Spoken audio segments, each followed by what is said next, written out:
दी print के YouTube channel को subscribe करें और ताज़ा अपडेट्स पाने के लिए बेल आइकन दबाएं। हिमाचल में बीजेपी की 3 बाईपोल एक लोकसभा क्षेत्र में हार हुई और हार की समीक्षा जारी है। बीजेपी कार्य समिति की बैठक, कोर ग्रुप की बैठक, एक्सटेंडेड कोर ग्रुप की बैठक, सारे नेता जमा हुए हैं कि आखिर किन वजहों से जहां पे सरकार है वहां पे कैसे हार हुई, और इसको बेहतर कौन बता सकता है। प्रेम कुमार धूमल, पूर्व मुख्यमंत्री, लीजेंड नेता। धूमल साहब, आपका बहुत स्वागत है। आपने तो इतने साल तक हिमाचल की सेवा की और आप हिमाचल के चप्पे चप्पे को जानते हैं, तो आपको क्या लगता है कि क्या वजह रही कुल मिला के हार की वजह? निश्चित तौर पे कहीं ना कहीं कोई कमी रहती है जिसके कारण वोट नहीं मिलता। उन्हीं कारणों को ढूंढने के लिए सब लगे हैं। कल से बैठक शुरू है, अगले कल तक चलेगी। उसके बाद परिणाम सामने आएगा कि हम किस नतीजे पे पहुंचे। आज तो कुछ भी कहना मुश्किल है। कार्यकर्ताओं से जाके ग्रास रूट पर पता करना पड़ेगा, कार्यकर्ता क्यों मोबिलाइज नहीं हुआ, वोटिंग परसेंटेज क्यों कम रही, क्या कारण थे, किन कारणों से नाराज़ है या किन कारणों से वो एक्टिव नहीं हुआ, ये जानकारी करने की कोशिश कर रहे हैं। जो कल आप लोग की बैठक हुई और जो सब अलग अलग रिपोर्ट आई हैं, उनमें कई सारे फैक्टर हैं कि एक तो कैंडिडेट का गलत सिलेक्शन, जैसे जुब्बल खाई में साफ दिख रहा था कि चेतन बरागटा के पीछे सहानुभूति है, उनको टिकट नहीं दिया जाना। मंडी में ठाकुर साहब अपनी जगह से भी वोट नहीं हासिल कर सके, वहाँ पे कार्यकर्ता पन्ना प्रमुख तक वोट डलवाने नहीं गए। फतेहपुर में गलत टिकट डिस्ट्रीब्यूशन हुए। तो आखिर चुनाव अगले साल हैं और इसमें इतना बड़ा डिस्कनेक्ट होना संगठन में, ये कैसे संभव हुआ?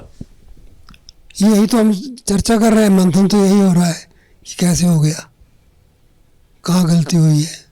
तो वार्निंग मिली है, किसका इंतजार कर रहे हैं रिजल्ट निकले ताकि 2022 में परिणाम अच्छे आए। आपको लगता है कि महंगाई और जो वीरभद्र सिंह के प्रति एक जो सहानुभूति थी वो भी एक बड़ी वजह थी इस हार के पीछे? महंगाई तो सारे देश में एक जैसी है, करके कई जगह क्लीन स्वीप हमने किया है, लेकिन कारण अलग अलग हो सकते हैं। उनका जांच अभी चल रही है, चर्चा। जो जिस निर्णय पर, निष्कर्ष पर पहुंचेंगे वो कल आपको बताएंगे।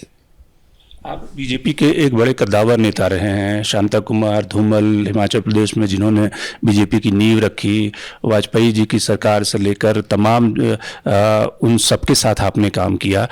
आज जब हिमाचल में आप देख रहे हैं कि सरकार होने के बाद भी एक डिस्कनेक्ट है, क्या आपको लगता है कि कार्यकर्ता नाराज है या फिर अफसरशाही हावी हो गया है, वो कार्यकर्ताओं की बात सुन नहीं रहे हैं? चर्चा कर रहे हैं इन बातों पे। जब किसी निष्कर्ष पे पहुंचेंगे तो हम भी रेमेडियल स्टेप्स लेंगे और आपको बताएंगे कि ये निष्कर्ष हमारा। अभी तो शुरू हुई चर्चा, कल से कल तक बताएंगे। अच्छा, मुख्यमंत्री कैसा काम कर रहे हैं, उनका परफॉर्मेंस कैसा है? आपको लगता है कि वो आपकी जो लिगेसी थी उसको सही ढंग से आगे बढ़ा रहे हैं? हर व्यक्ति अपने ढंग से काम करता है, अल्टीमेट जजमेंट जनता करती है।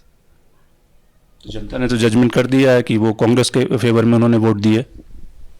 नहीं, ये तो जैसे वार्निंग टाइम मैंने कहा हुआ है, कहीं कमी नहीं होगी तो उसे दूर करेंगे। अब अगले साल के लिए मैसेज क्या है? पार्टी और सरकार दोनों को मैसेज क्या है? Work hard and achieve the target. सख्त मेहनत करो, सरकार भी, कार्यकर्ता भी, और जीत प्राप्त करो।